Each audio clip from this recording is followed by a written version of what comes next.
Welcome to this episode of Once Upon a Crime. Two California beach towns entered into a years-long dispute over who deserved to claim the title Surf City.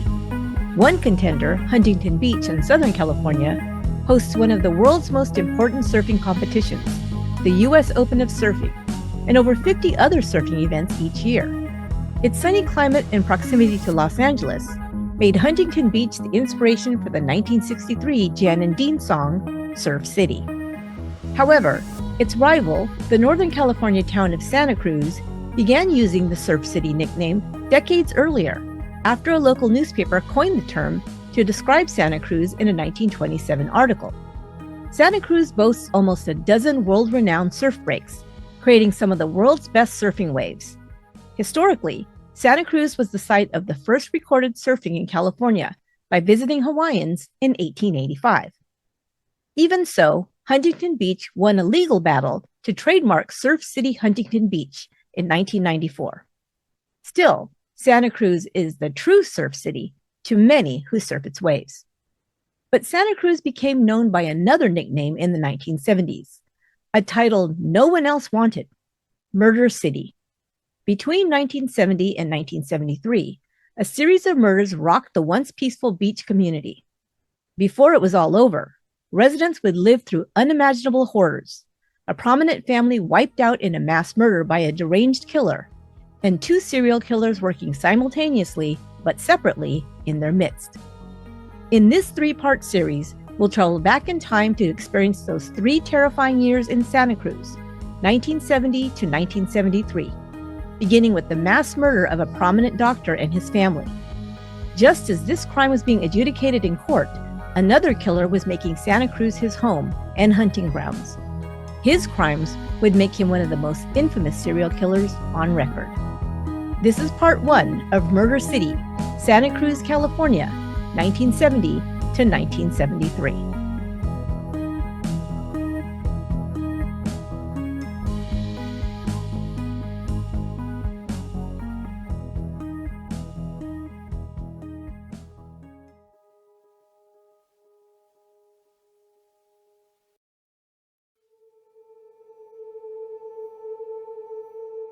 The years between 1970 and the early 2000s have been called the golden age of serial killers.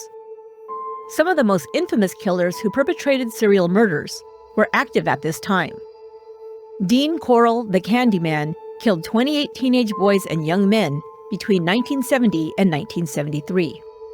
Robert Hansen, the Butcher Baker, abducted, raped, and murdered at least 17 women between 1972 and 1983. And Dennis Rader, aka BTK, killed at least 10 people spanning the years 1971 to 1991. Ted Bundy, who was arguably the first to enter the public's consciousness with the label serial killer, began his killing spree in 1974, stalking, abducting, and murdering women until he was caught in 1978. In the United States alone, over 100 identified serial killers were active during this so-called golden age. By 2010, there were less than 50 active serial killers in the U.S., likely due to the earlier detection of this type of predator and advanced investigation techniques, including DNA testing and criminal profiling.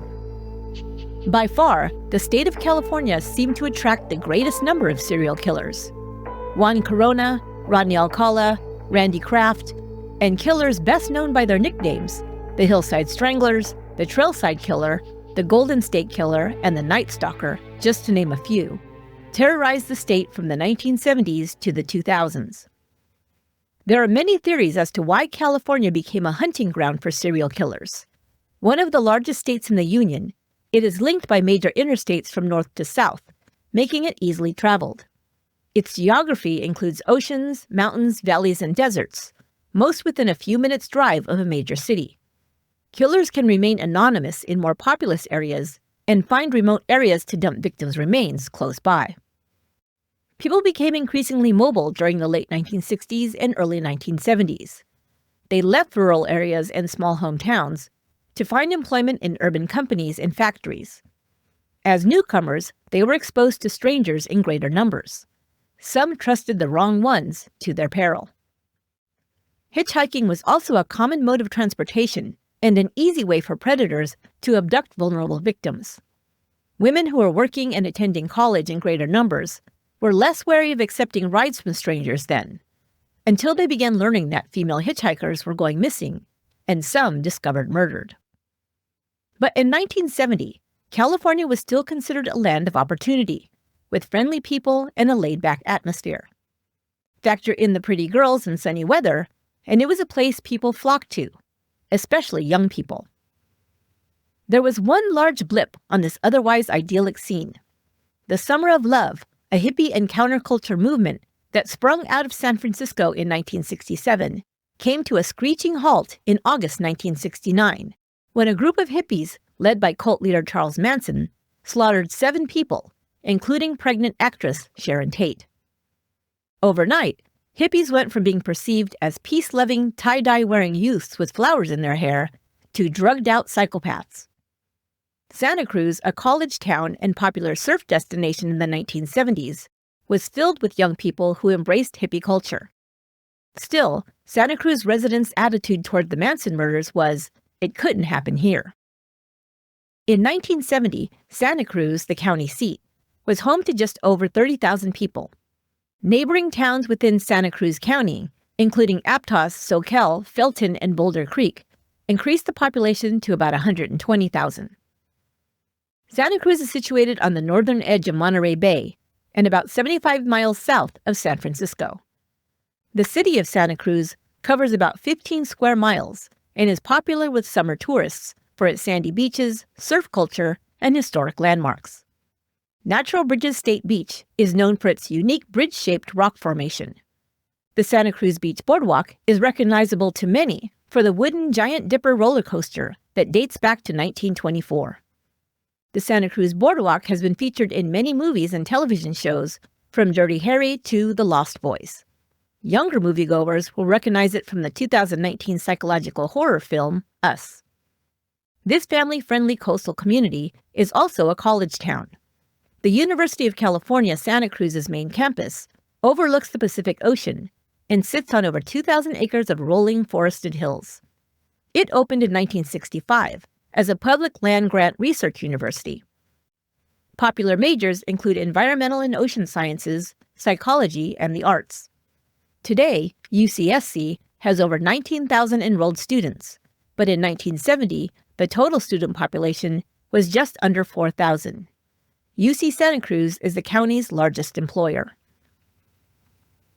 The Northern California carefree beach town felt very far removed from the horror that the Manson family perpetrated in an exclusive community in the hills above Los Angeles. Santa Cruz was a small community of working families, retirees, and college students on a budget. Many residents knew each other by name and had lived in the community for generations. Most felt so safe that they rarely locked their doors, even at night. The belief that Santa Cruz was immune from such random acts of violence on such a scale would soon be shattered. On October 19, 1970, firefighters were called to battle a large fire at a home belonging to a Santa Cruz doctor. Once on the scene, they came upon a shocking sight that rivaled the crime scene left behind by Manson's followers at 10,050 Cielo Drive.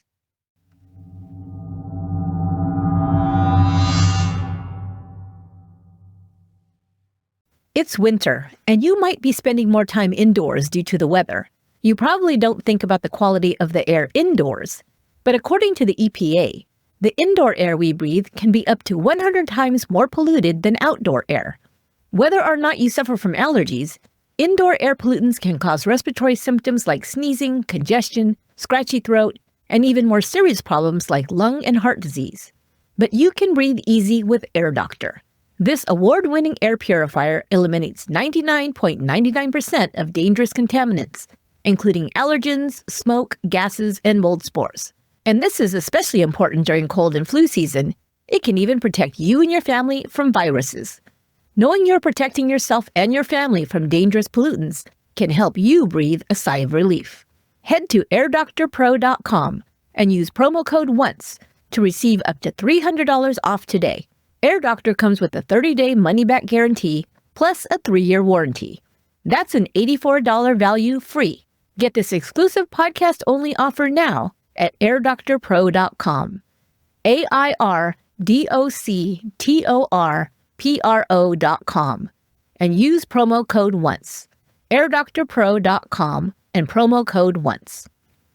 It's a new year, and like me, you may be thinking of habits you'd like to change, like going to bed at a reasonable time or drinking less coffee. Just me? Well, okay. But here's one habit I'll definitely continue into 2025. Using Lumi Whole Body Deodorant. I love Lumi because it's odor control that's safe to use anywhere on your body. Anywhere your body makes odor, but you wish it didn't. Lumi is clinically proven to block odor all day and control odor for up to 72 hours.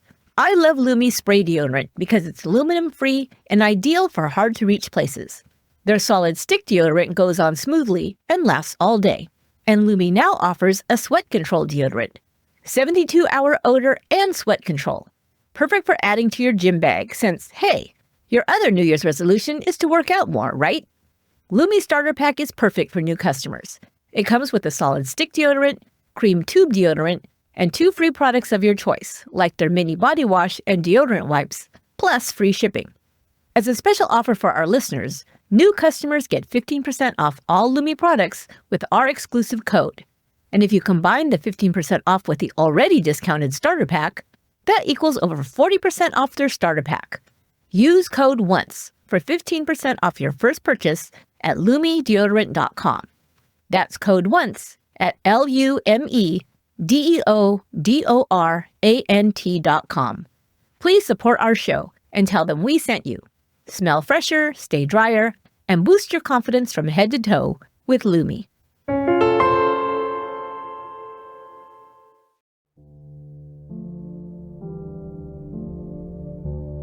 Dolores Frazier always knew her husband was a bit quirky, but she loved him anyway.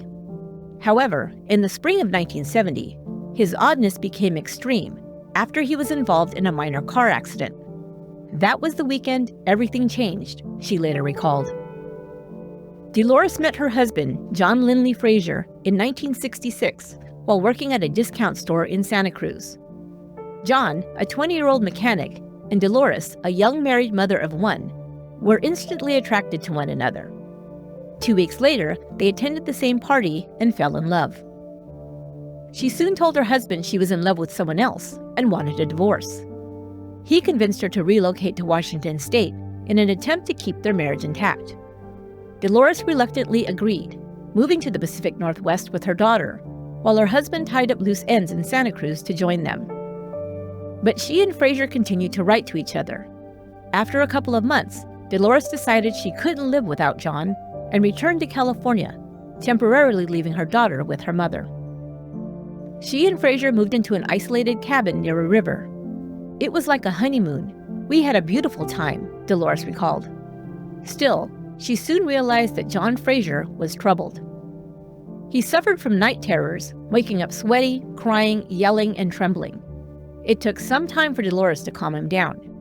He also frequently wet the bed. After a few months, this stopped.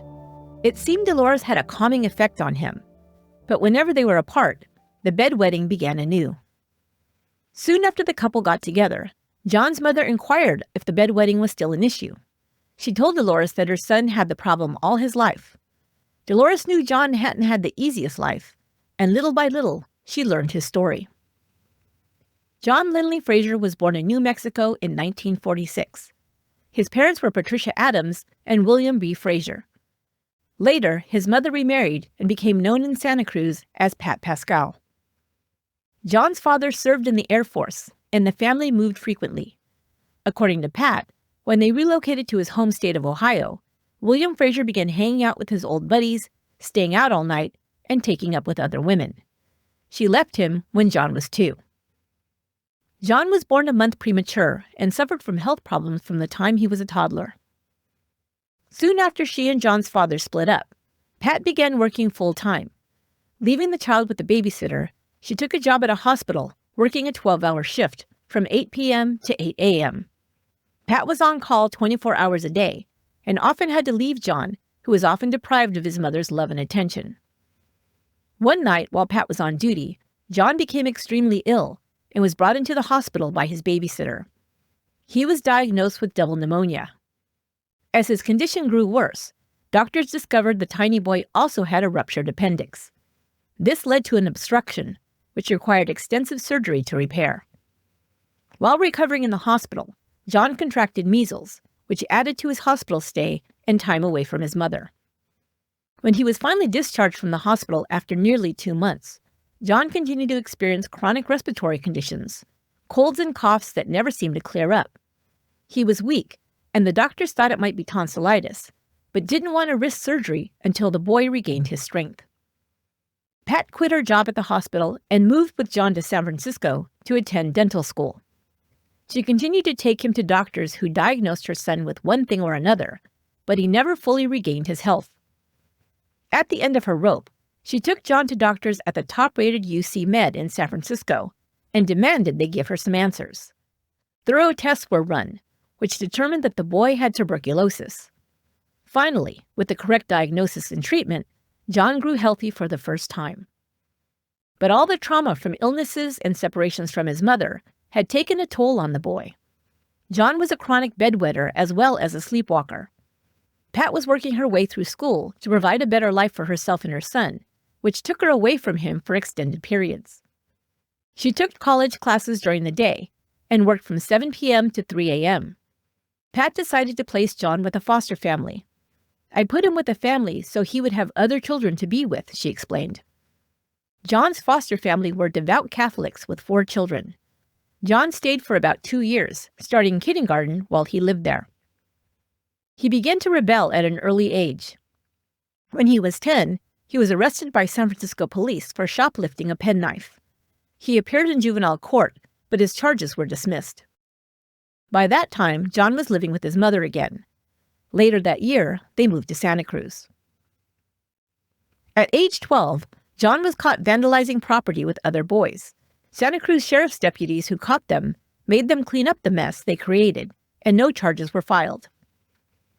John Frazier was rebellious and angry and didn't respond well to authority.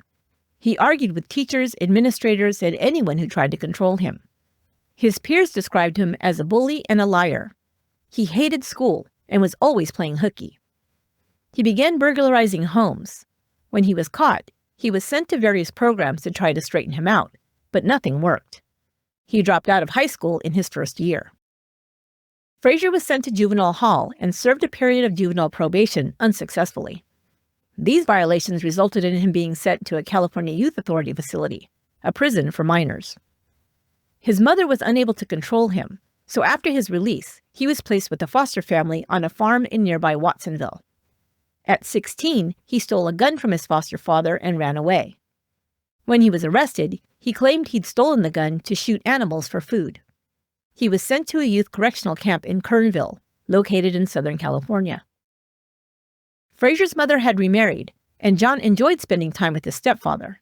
However, Pat says that her husband, quote, "was not a disciplinarian and worked against me with John most of the time. I'd tell John to do something, and my husband would go behind my back and tell him not to pay any attention to me," end quote.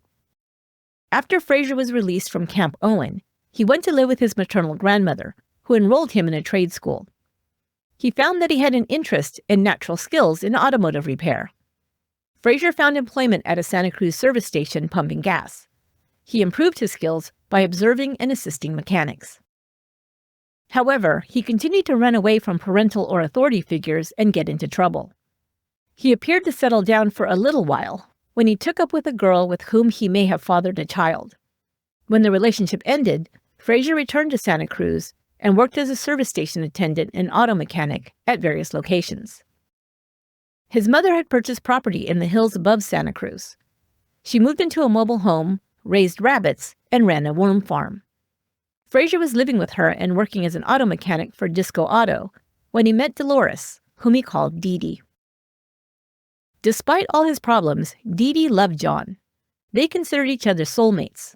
They married in 1967. But there were red flags from the start. Frazier's moods were erratic. He was a great mechanic, and his employer said he was the best employee they ever had. Those who saw him in passing described Frazier as friendly, but those who spent time with him or dealt with him for more than a short time saw him differently. He was short-tempered and irritable, they said. He had a hard time finding and holding a job because he couldn't get along with coworkers or customers. Dee Dee took a job at a cannery to make ends meet, while her husband kept changing his mind about what kind of job he was willing to do. Fraser told her that cars would soon be obsolete, which she thought was a strange thing to say. Instead, he said he was considering retraining as an airline mechanic. He even floated an idea to start a dating service. Fraser's health problems returned. He had terrible heartburn and would vomit from the pain. His sleep terrors returned, although he didn't wet the bed anymore. He became grouchy and began sniping at Dee Dee, accusing her of not leaving the house clean enough. In the spring of 1970, police came looking for Fraser. They pulled him in for a suspect lineup after a high school girl reported a man matching his description had followed her as she walked to school. The man had made lewd and obscene comments, and she'd grown frightened, she told officers. Fraser told Dee Dee that they had the wrong man, and it wasn't until later, after everything else had happened, that she found out from the DA that her husband had been positively identified by the girl. However, they were forced to let Fraser go with a warning because, quote, he hadn't actually done anything illegal.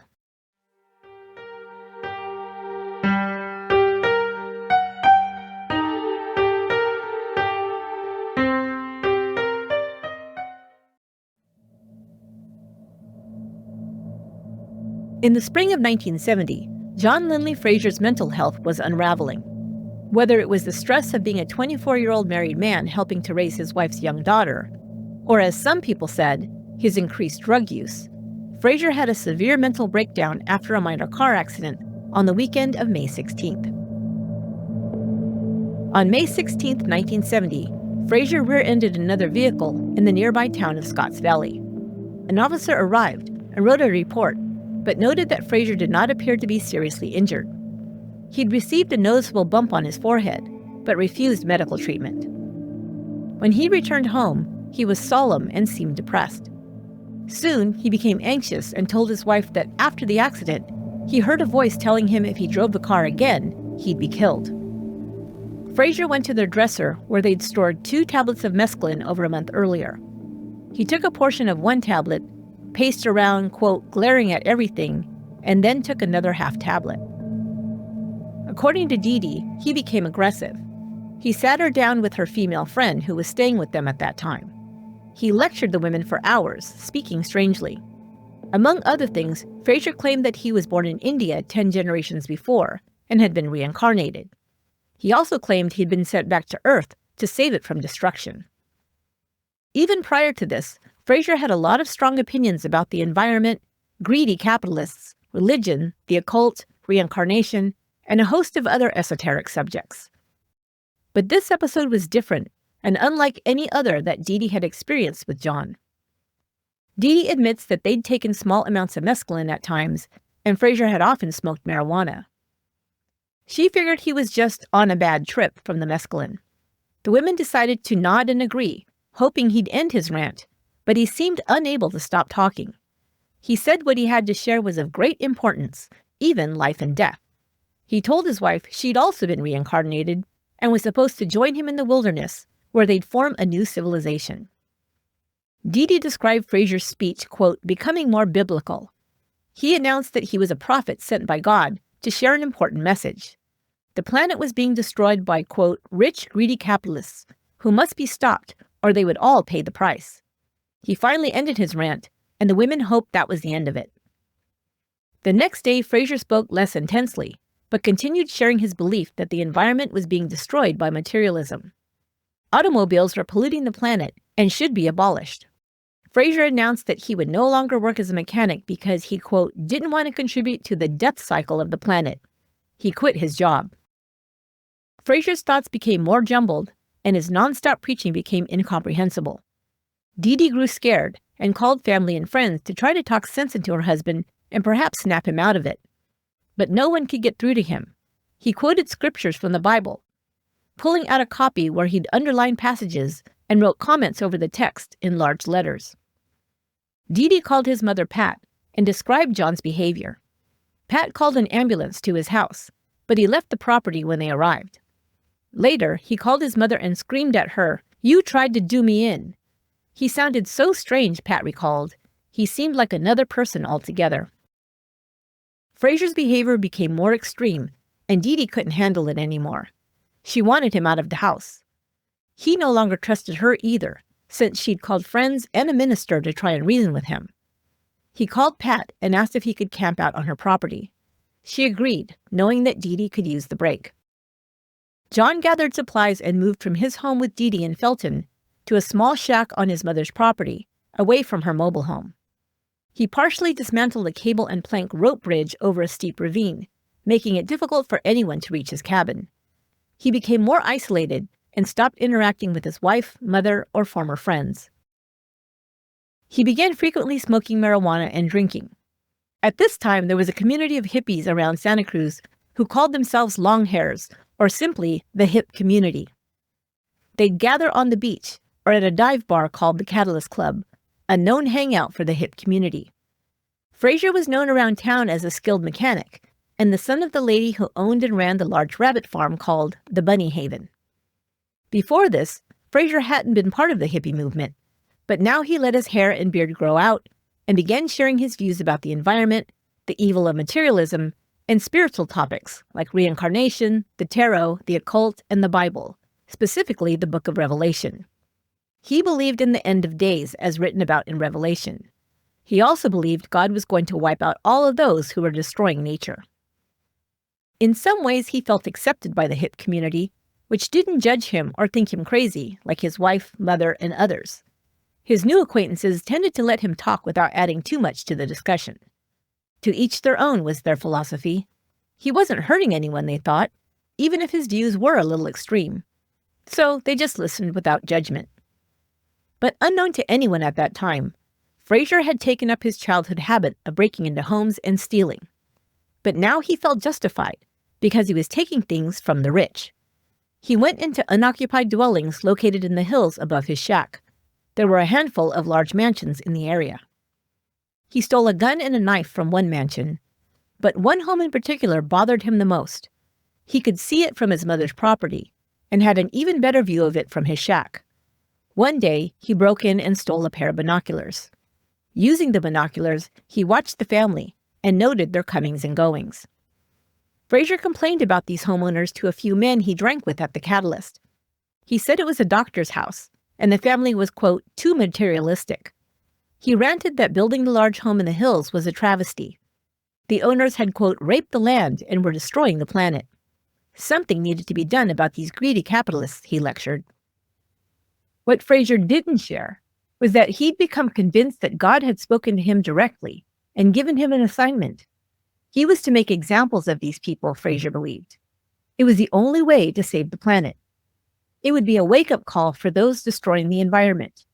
If they didn't learn the lesson, more of them would have to be wiped out until God's message was taken seriously. Fraser first targeted one home belonging to Donald Muni. He broke into Muni's house on October 5th and stole 2 pistols, a .22 and a .38.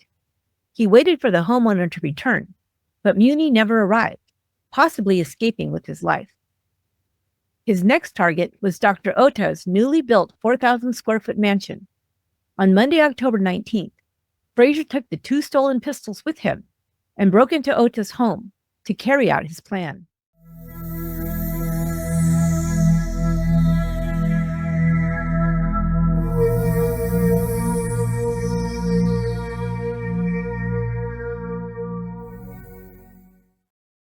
Dr. Victor Ota, born in Montana in 1924, was the son of immigrant parents. His Japanese father, unable to obtain U.S. citizenship, was declared an enemy alien by the U.S. government during World War II. The family was stripped of all their property and assets in 1941, just before Victor graduated from high school. Ota enrolled at Montana State College, where he attended classes in between working odd jobs to help support his parents. In 1943, he enlisted in the Army.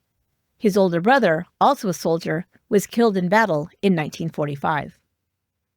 Ota returned to college after being honorably discharged from the service. He attended medical school during the day and drove a cab at night.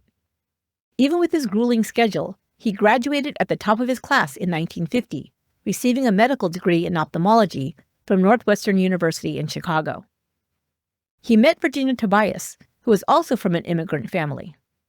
Originally from Czechoslovakia, the Tobias family settled in Illinois. Virginia, called Toby, and Victor were married the same year he graduated from medical school. Soon they became parents. Tara, their oldest, a girl, was followed a year later by a son, Kevin. Dr. Ota returned to military service as a flight surgeon to provide for his growing family. He was determined to become an eye specialist, so he re-enrolled at Northwestern to complete an internship in eye surgery. Ota only planned to serve 2 years, but tragedy struck when his 18-month-old son, Kevin, became sick with pneumonia and died within 24 hours. Devastated, and with burial costs wiping out their small savings, Dr. Ota signed on for 4 more years with the Air Force. At first, the grieving parents couldn't even consider having more children. But 2 years later, a second daughter, Lark, was added to the family. 2 more boys, Derek, born 3 years later, and Tag, a year after him, made the Otas a family of 6. While serving in the Air Force, Dr. Ota flew over the coast of California. Later, he told his children this story. When he spotted the beach town of Santa Cruz from the air, he declared, "That's where I'm going to start my practice." After being discharged from the Air Force, Ota packed up his family in their VW van and drove from Ohio to Santa Cruz with all their possessions. Their youngest, Tag, was just a baby. Derek was 2, Lark was 5, and Tora was 8. When they arrived in Santa Cruz in 1960, there were no hippies and the college had not yet been built. The University of California, Santa Cruz would not open until 1965. Santa Cruz was the perfect place for Dr. Ota to open his ophthalmology practice. More than half the residents were retirees, and his practice soon thrived. His patients loved Dr. O's professional yet friendly office and gentle and outgoing nature. His wife, Mrs. Ota, dressed in the fashions of the time and had a simple yet elegant flair. She was Santa Cruz's blonde version of Jackie Kennedy. A familiar figure in town, she drove her kids to their activities and was active in the community and local charitable organizations. As his practice grew, Dr. Ota made enough money to provide for his extended family. He paid for 7 younger brothers to attend medical school, brought his and his wife's parents to Santa Cruz, and purchased small homes for them so they could be close to their grandchildren. He and Toby began looking for land to build their dream home. They found the perfect spot, a plot of land in the SoCal Hills, just a few miles from downtown Santa Cruz. They worked with architect Aaron Green, a protege of Frank Lloyd Wright, who designed the home. The Otas adhered to traditional Japanese values of blending architecture into its natural environment. They were adamant that no trees should be cut down and that the natural surroundings should be disturbed as little as possible. The architect even worked around an existing tree, designing a covered deck that allowed the tree to grow through it. They were proud of the Japanese garden incorporated into the landscape and the in-ground pool, which mimicked the shape of a natural pond. Dr. Ota did purchase a few luxury vehicles. He owned a Jaguar XKE, a Rolls-Royce, and a replica of a 1928 Mercedes SSK. Mrs. Ota drove a more practical car, an Oldsmobile station wagon. Having come from poverty, Dr. Ota worked hard to afford nice things and had spent much of his adult life pinching pennies to provide for his family and extended family. He had achieved financial success, and rather than being selfish with his money, he provided for his elderly parents and in-laws and helped his siblings with what he earned through hard work and determination. Of course, John Linley Frazier did not know any of this, nor did he care. All he saw was a man who seemed to have it all: a beautiful home, expensive cars, a lovely wife, and children who attended good schools. According to Frazier, he was a fat cat and a greedy capitalist. He decided the good doctor must be destroyed.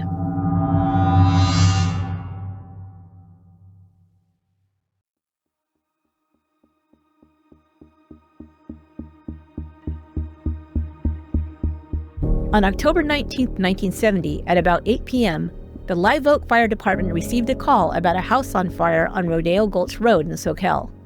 They arrived at the large residence, which was located at the top of a tree-lined driveway. As they reached the end of the driveway, they found it blocked by a car, a Rolls-Royce. They lost time moving it out of the way so the pump engines could get through. The interior of the house was engulfed in flames. The way the fire had started in several different locations in the home suggested arson was involved. The fire grew so large that water to fight it began to run out. Fire Chief Dick Pound and Assistant Chief Ernie Negro went to the backyard to hook up to a fire hydrant specifically installed near the swimming pool. It could draw from the pool, providing an additional water source. It was dark outside, and the chief turned on his flashlight to locate the hydrant. As he did so, the beam lit up the pool's surface. He jumped back in alarm when he saw a face floating just below the water. He looked again and saw the body of a dark-haired boy. He first thought that perhaps the child had been burned in the fire, ran out to the pool in an attempt to douse himself, and drowned. He called to the assistant chief, and they both shone their flashlights to illuminate the pool. That's when they saw several more dark shapes at the other end of it. There were several bodies at the bottom of the pool. They radioed for help, and the police and ambulances soon arrived. Pulled from the pool were 5 people, all deceased. The bodies of Dr. Ota, Mrs. Ota, and their 2 sons, Derek 12 and Taggart 11, were found. In addition, the body of 38-year-old Dorothy Cadwallader, Dr. Ota's secretary, was also discovered. All the victims had been bound with silk scarves determined to belong to Mrs. Ota. The doctor's wife had also been blindfolded with the scarf. All the victims had been shot from behind. Blood was found on the deck near the pool, leading investigators to believe they'd been brought outside, shot from behind, and pushed in. Dr. Ota had been shot 3 times with a .38 caliber weapon. The others each received a single wound to the back of the neck with a .22. The presence of water in the lungs of some of the victims suggested that they were still alive when, bound by the hands, they were pushed into the water where they drowned. The Ota's 2 daughters were spared the tragic fate of the rest of their family.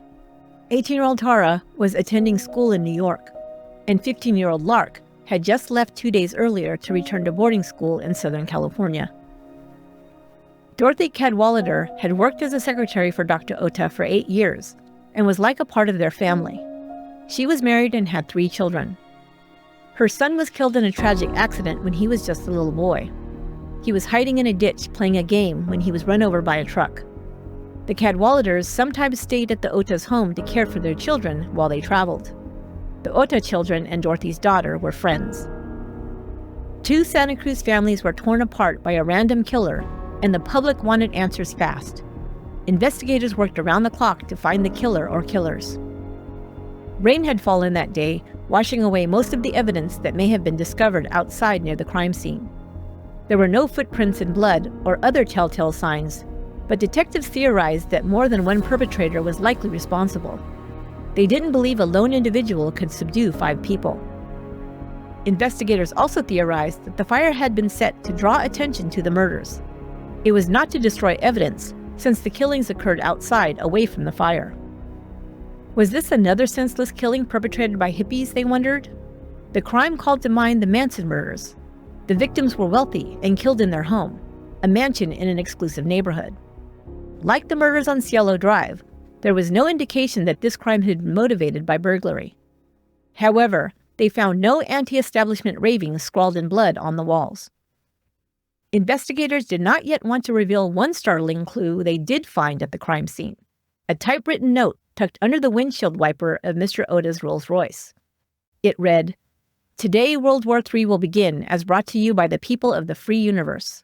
From this day forward, any one and or company of persons who misuses the natural environment or destroys same will suffer the penalty of death by the people of the free universe. I and my comrades from this day forth will fight until death or freedom against anything or anyone who does not support natural life on this planet. Materialism must die, or mankind will. Knight of Wands, Knight of Cups, Knight of Pentacles, Knight of Swords."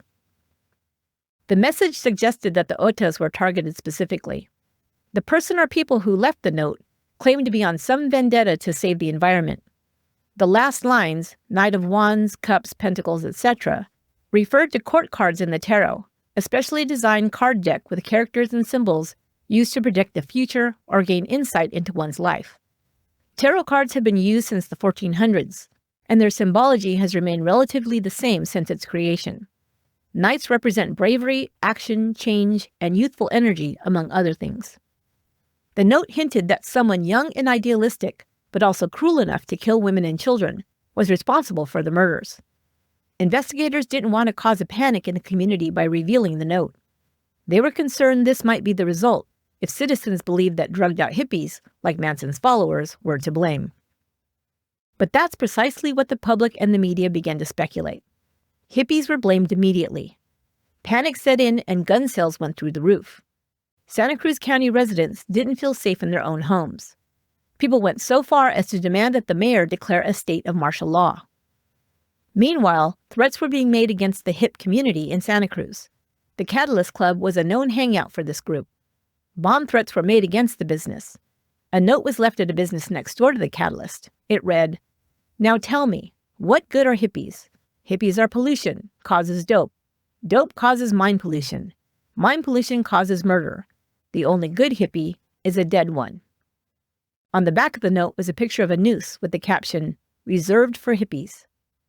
The chief of police and the mayor called for peace and patience while they conducted their investigation. They'd discovered that Mrs. Ota's green Oldsmobile station wagon was missing and broadcast a Be on the Lookout bulletin to all officers in the area. On Tuesday afternoon, the car was found inside a railroad tunnel near Henry Cowell State Park, just a few miles from the crime scene. Someone had tried to set fire to the inside of the vehicle, but it had gone out quickly. A Roaring Camp Railroad train had passed through the tunnel at 3 p.m., but it struck the car when it made the return trip at 4:45. The engine was still warm. Police quickly fanned out and searched the nearby redwoods and the banks along the San Lorenzo River. Investigators released the vehicle's description, hoping someone had seen who was driving it. They also decided to release the contents of the note found at the crime scene. Calls came in from people who said they saw 3 hippies in the town of Bonnie Doon, 2 men and a woman, near a car matching the description of the stolen vehicle. Bonnie Doon is located just a few miles north of Santa Cruz off Highway 9. The area was searched and a campsite was found, but whoever had been there was already gone. However, at least 2 people reported seeing a man driving the green station wagon erratically through the town of Felton. The driver was described as in his early 20s with long hair. One utility worker on top of a power pole witnessed the green car weaving down the main street in Felton.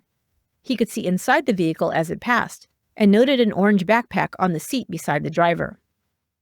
3 men who frequently hung out at the Catalyst and were part of the hip community watched the press conference on television, during which the contents of the typewritten note were read to the public. They immediately thought of John Frazier. Frazier was also a frequent customer at the Catalyst and had spoken to them numerous times, using the same sentiments and verbiage written in the note. On Thursday, October 22nd, they went to investigators with their suspicions.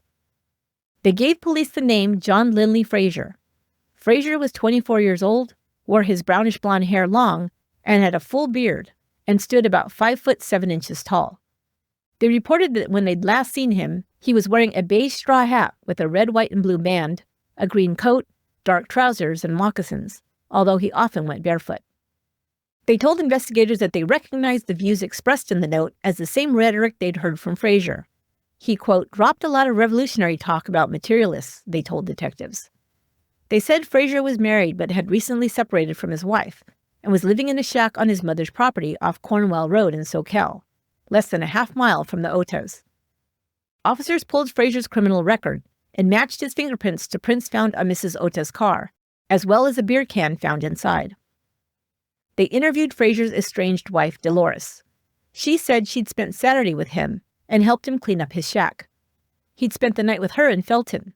When he left Sunday afternoon, he had a loaded gun, binoculars, and an orange backpack with supplies.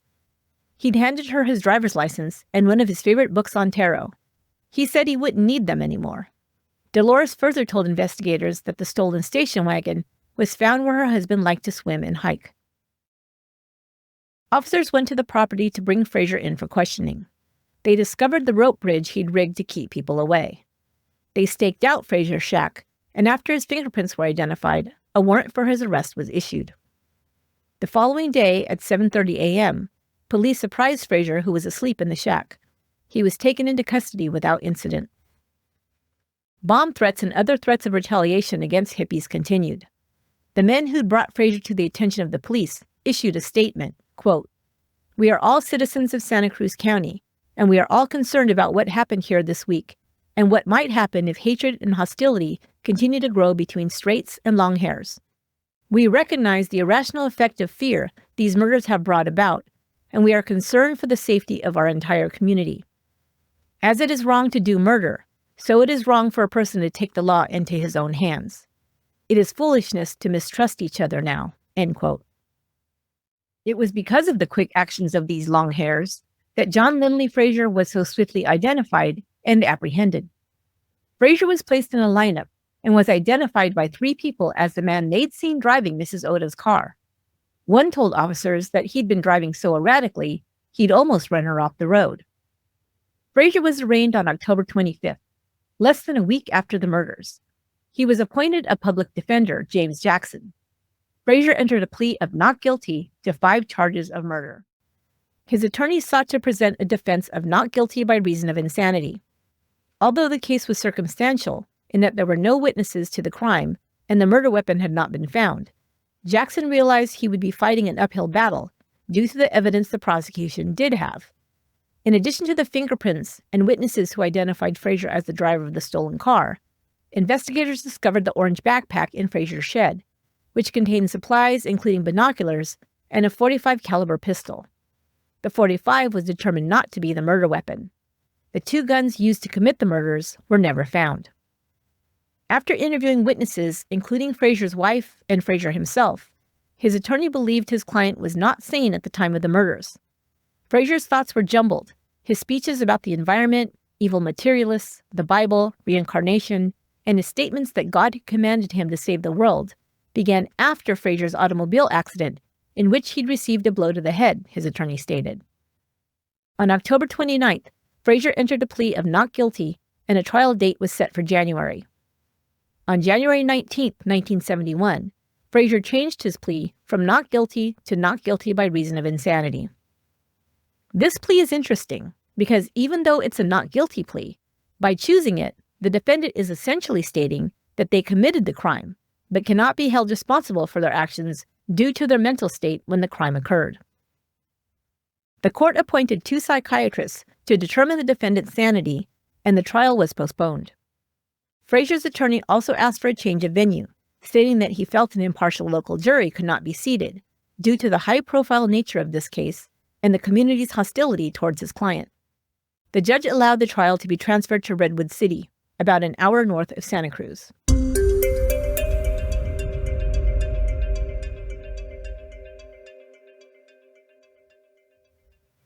Before I share the conclusion of this case, I want you to know that there were more fascinating details I couldn't fit into this episode, including the blow-by-blow account of the murders that Frazier shared with the court psychiatrist, explaining how he was able to control all 5 victims and what he said to them before ending their lives. Also, how the Oda's youngest daughter narrowly missed becoming a victim, and updates on the Oda's surviving family members. You can listen to a bonus episode to hear these details and more exclusively on Patreon. I invite you to become a Patreon member to help support the show. As a member, you'll have access to bonus episodes, members-only videos, and more extra content. You'll also get every episode without advertisements and before they're released to the public. Go to patreon.com/onceuponacrime to find out more and join.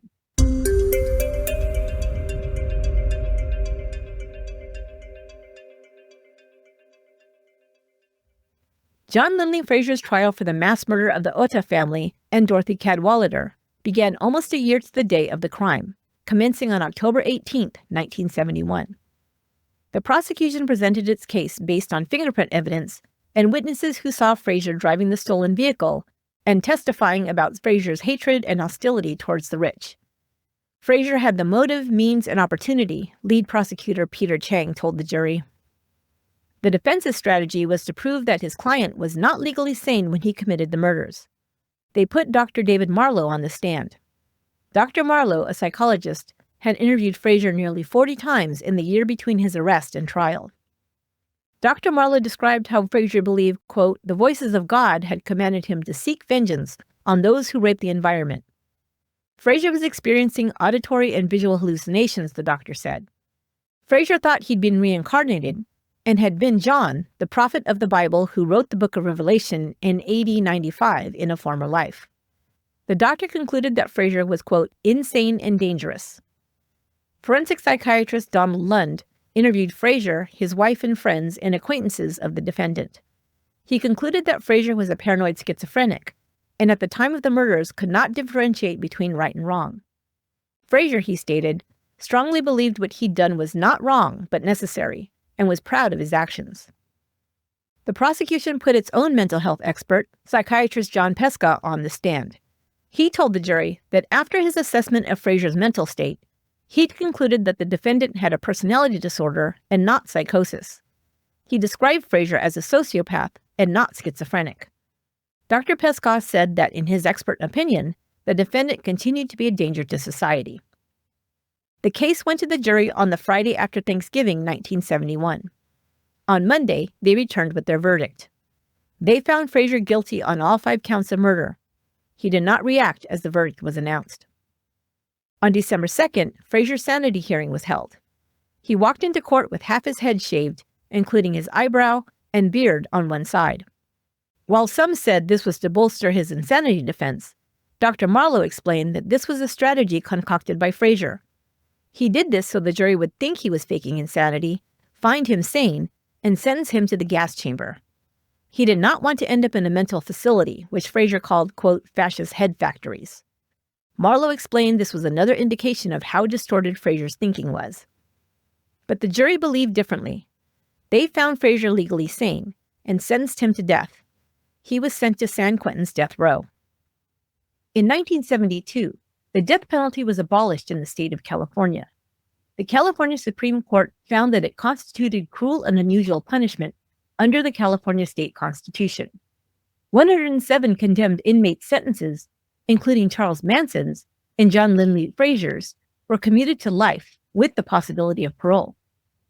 However, the California state legislature reenacted the death penalty statute in 1977, and California voters approved a proposition in 1978, reaffirming the death penalty. However, once sentences are reduced, they cannot by law be increased. Thus, the commuted sentences could not be overturned by the courts, and inmates like Manson and Frazier continued to be eligible for parole. Manson was denied parole 12 times before he died in 2017. In 2009, after serving nearly 40 years in prison, John Lindley Frazier took his own life by hanging himself in his cell at Mule Creek State Prison in Ione, California. The Otaz mansion was rebuilt in the summer of 1972. The property, then worth over $250,000 or nearly $2 million today, was listed for sale for $185,000 in 1972, far below its estimated value. In 1973, it finally sold for $145,000. Today, the 5-bedroom, 4-bath, 4,166 square foot home on 10 acres of valuable California land is estimated to be worth $4.1 million. It last sold for $3.5 million in 2019.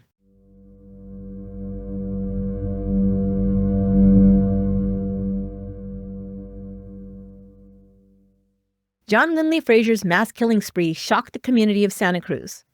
Once it was determined that a lone perpetrator, who was likely suffering from mental instability, was responsible for the murders, residents grieved the loss of the wonderful family who'd been taken so cruelly and tried to return to their everyday lives. But before Frazier's trial had even concluded, another man, whose name would become synonymous with the term serial killer, had made Santa Cruz his home. The depraved crimes he'd commit would have previously been considered unthinkable and would leave a permanent scar on the community for generations to come. Next week, I'll detail the horrific crimes of Santa Cruz serial killer Ed Kemper, aka the Co-Ed Killer.